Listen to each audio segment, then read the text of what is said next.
Alright, it is time for another sci-fi, fantasy, and weird fiction review with Mistborn by Brandon Sanderson, and it's actually The Final Empire. The series is Mistborn, but the book is The Final Empire.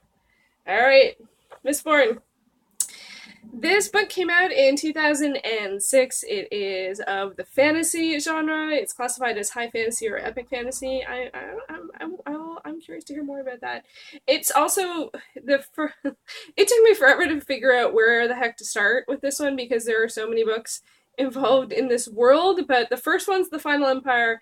It is the first of a trilogy. There's an additional four-book series, and then there are at least one supplementary work. So that was a challenge. And gotta say, it has now officially happened. It's my first DNF. I didn't finish it. I couldn't do it. I gave it 50 pages and I gave it all I could, and I was like, I can't finish this book. So I was not sure if I wanted to review a book that I hadn't finished, so this might be a bit wonky, but I thought it'd be, um, an interesting challenge to talk about a book that I didn't necessarily like, because I don't always do that. I usually talk about the ones that I like, and everything else I just sort of leave. So this might be a bit weird and awkward, but I'm gonna give it a shot.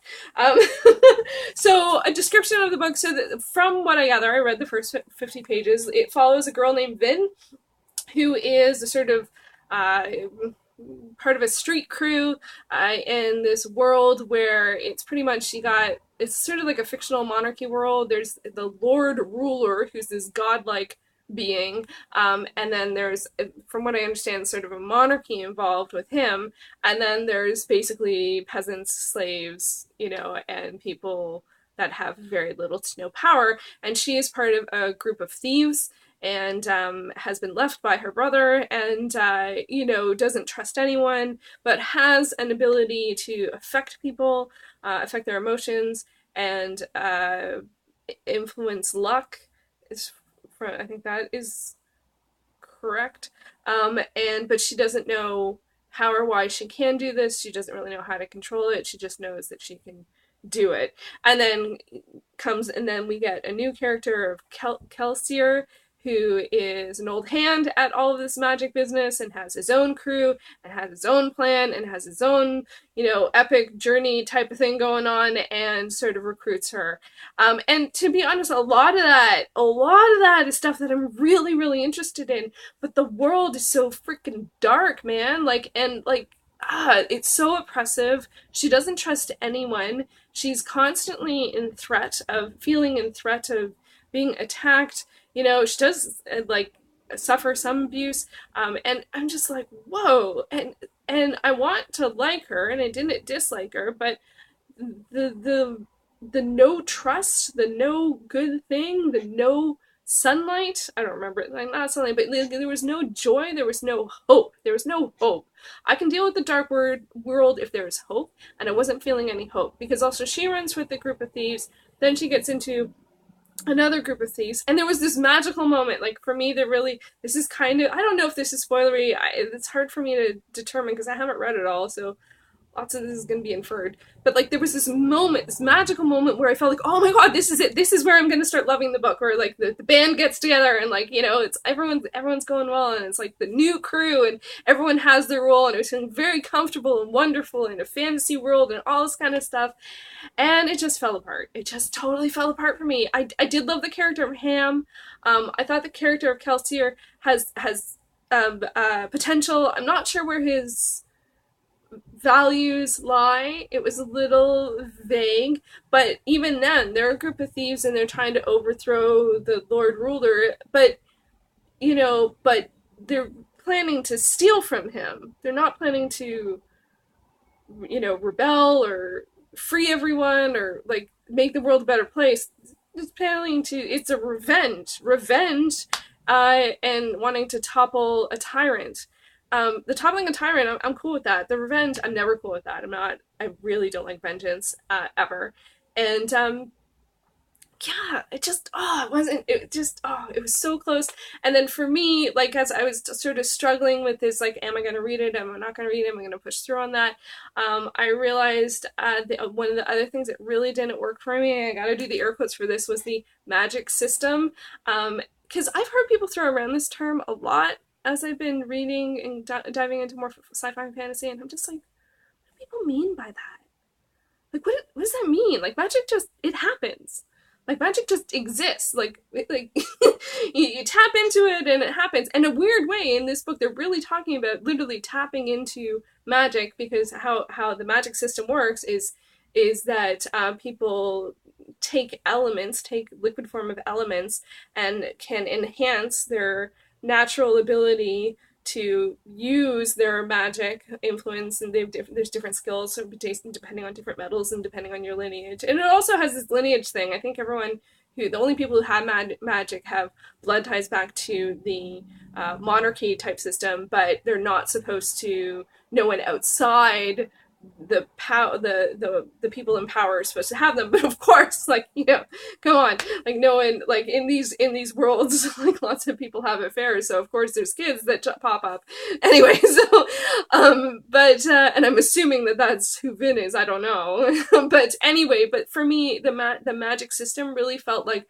reading a role-playing game, or reading like an online, or like just like you're playing a game. It's like that you take in a potion, it's like a buff that gives you plus 11 to this when you already have a frost resistance of that. Therefore, you can pull from this and expel that. And I'm like, for me, that's not, for me, I just, it felt so technical. It felt so technical and butterfly. And I wasn't enjoying reading it. It was very descriptive, and I felt like when I like to read about magic, I like to be more intuitive, and or to do with the nature or the moon or the gods or spells or rituals, not like I take this potion and now I'm more powerful for 10 minutes so I can, overtake this guard. And then I take this potion and I can stealth through this area. And then the other guy who's really good at, changing people's emotions will distract, the people over here. Like, for me, it was so technical and it just really wasn't working for me. But when I looked into what people liked about the book, it was the magic system. So for me, that felt very good about saying, hey, I'm gonna let this one go. The juice of it, the heart of it, the oomph of it that people are really being drawn to is what is really not working for me. So I felt good about sort of letting it go. I do this whole magic system thing, like, really, it feels kind of weird. I guess a lot of books, when I read about the magic, I just understand it. It makes sense. Like, I don't think of it as something so foreign I need explained to me on such a minutia level, but it's what people like. So I'm like, okay, that's fine. Just wash my hands of it and on to the next thing. So I would say I did love the character of Ham, who's like the tank. I always love the tank, and I love the whole, like, group of misfits, and everyone sort of has different roles, and there's a very familiar, comfortable place in terms of fantasy novels and epic fantasy novels and fantasy series that was appealing to me. I just don't think that this is the fantasy series that is going to be there for me for this. So I let it go. So I'm curious to hear what other people thought about it. I feel like I am in the vast minority in not enjoying the book. It has one of the highest GoodReads ratings out of any of the sci-fi fiction titles. It is tied with Harry Potter for like the fifth of the about 200 titles. And the number one book is actually by the same author, Brandon Sanderson. It is The Way of the Kings, is the highest rated book on the list, and it's 1,000 pages.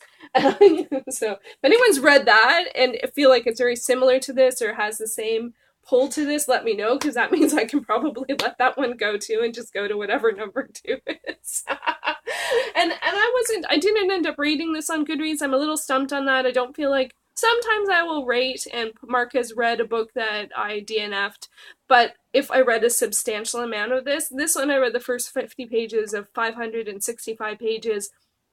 That's not a lot in the grand scheme of things, but I kind of want to have it No, you only have the choice of read, to read, or currently reading, unless you add another shelf. And I don't want to do that. I like having just the three shelves because I don't really want a shelf for DNFs. So I don't know. Usually when I DNF something, I give it a one, and very few books that I have with a 1-star rating are books that I read all the way through.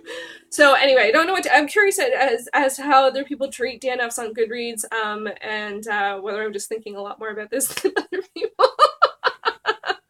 But I don't want to forget later that I did try it. You know what I mean? Like right now, it's very fresh on my mind. In 3 years, will I remember? I don't know. Maybe, maybe not. All right, so that's it for Mistborn, my first DNF. My next book that I will be talking about, the science fiction, fantasy, and weird fiction exploration, is Annihilation. I guess no spoiler zone for this one because I kind of talked very in detail about the book for what I read. I don't know where it goes. I really hope this. Okay, so spoiler. This is a spoiler for thoughts that where I imagine it might go. Because to me, I guess I'm really curious about whether they do overtake the Lord Ruler, and do they impact? Do the people of this land get empowered, or do they just take his money and then go somewhere else? Because for me, I couldn't. I am not like Keisler Kelsier has potential for being a really great character. I just wasn't sure how much I was gonna like him or not because I guess on that neutral, is he neutral or is he lawful or good or all, like I don't know. I couldn't tell where he was. And in this land, it felt like there was no good people.